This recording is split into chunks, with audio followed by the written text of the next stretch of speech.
После убийства ее семьи, матери, приближенных женщин и в конце концов наследника дома отца, ее единственного брата, она закрывается у себя и очень долго не показывается. После выходит к народу и призывает людей обороняться, пока не вернулся из Византии законный царь, ее сын, царь Пап. Естественно, народ готовится к войне. К сожалению, как всегда, крупные феодалы, князья закрываются в своих замках, оставляют народ на растерзании и думают только о спасении своей головы. Поэтому очень мало кто соединяется с женщиной и дает отпор врагу.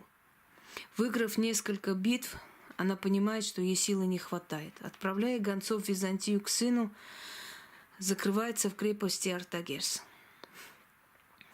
Там же находится царская казна. Там же находятся приближенные родственники и княжеские семьи. Она закрывается и начинает героически сражаться. В это время один из князей, предавших родину, женившись на персидской царевне, лелеет надежду стать следующим царем армянским. Узнав об этом, Паранзем приказывает выкрасть его жену, сестру персидского царя Шапуха, и привести в крепость. Вурмиздухт, так звали царевну, была доставлена в крепость к Паранзе. Говорят, что они так подружились, они стали настолько близкие друзья, что Вурмиздухт принимает христианство и решает остаться в Армении. Она пишет князю письмо, где отказывается от него и заклинает его не трогать ни крепость, ни царицу. К сожалению, это письмо не возымело никакого влияния на ее названного супруга, но крепость обороняется героически. Когда заканчиваются веревки и уже нечем было поджигать поднимающихся на крепостную башню вражеских воинов, женщины стригут свои волосы и, окуная в смолу, поджигая, бросают. Говорят, что в городе не осталось собак и кошек, не осталось лошадей, все были съедены для того, чтобы выжить. 3 месяца царица обороняет свою крепость вместе со своими героями. Однако чума, которая начинается, к сожалению, подкосила ее, и крепость начинает доживать последние дни. Получается так, что вне крепости военачальник Мушех захватывает гарем царя Шапуха. Но, зная, что царица, узнав об этом, отомстит царю за смерть своих родных и близких и за поруганную честь женщин, разрезанных на куски, он решает как можно быстрее переправить женщин в Персию. Своим солдатам дает приказ под страхом смерти не подходить ни к одной из этих женщин. Иначе грозится повесить любого, кто пройдет мимо гарема царя Шапуха. Естественно, их в целости и сохранности отправляют в Персию. Когда уже переправляют гарем в Персию, выходит царица персидская, падает на колени и целует ему ноги. Благодарит за то, что он оказался настоящим мужчиной и не ответил их повелителю той же подлостью, как тот поступил с женщинами Армении. Она говорит, что будет молиться за их души и попросит наказания своему супругу за содеянное злодеяние. и удаляется со слезами на глазах. Естественно, царица Паранзем, узнав об этом, приходит в ярость, однако уже поздно, гарем уже переправлен в сторону Персии. Говорят, что царь Шапох приказал на огромном бокале нарисовать, изобразить военачальника Мушега на белом коне. И каждый раз, когда садился за столе, первый тост поднимал за здравие и славу армянского военачальника Мушега Мамиконяна, за то, что он оказался настоящим человеком. Поэтому я говорю всегда, что нужно жить так, чтобы даже враги тебя уважали. Вот этого человека даже враг уважал за его мужественный, достойный поступок, хотя он сам так не поступил.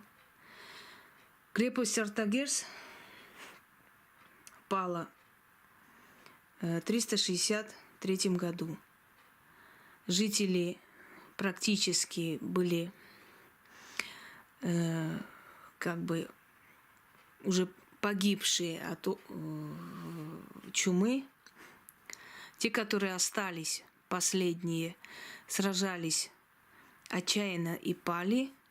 И остается царица со своими приближенными женщинами. Она отправляет женщин через черные ходы, сама остается с царевной Вормездухт. Когда заходит супруга Вормездухт, предавшая свою родину, она презрительно ногой отшвыривает его подарок и отворачивается. И этим самым она говорит и показывает свое презрение и неуважение к нему, после уезжает к своему брату. Несмотря на все ее мольбы, царицу Паранзем не пощадили. И Шапох, невзирая на то, что с ним поступали достойно и более высокородно, чем он сам этого стоил, в любом случае он себя не повел еще раз как человек, и как мужчина, и как царь. Его поведение было далеко не царственным. Отвозят царицу Паранзем в столицу Персии, и там она принимает мученическую смерть. Над ней глумятся и издеваются. Ее кидают в яму. Туда кидают диких зверей, которые ее терзают. Потом ее снова поднимают из ямы. Она подвергается множествам насильственным действиям. Издеваются и глумятся над ней до того момента, пока она не испускает дух. Но тем, что ее предали мученической смерти, абсолютно это не исказило ее образ как женщины, как сильного человека, которая до последнего осталась со своим народом, которая, невзирая на то, что ненавидела супруга, была ему верна, которая, невзирая на то, что не хотела на царский трон, в любом случае приняла этот венец мученичества и достойно ушла, как царица Армении, до последнего надеясь, что успеет ее сын царь Пап вернуться и спасти ее. Но, к сожалению, такое не случилось.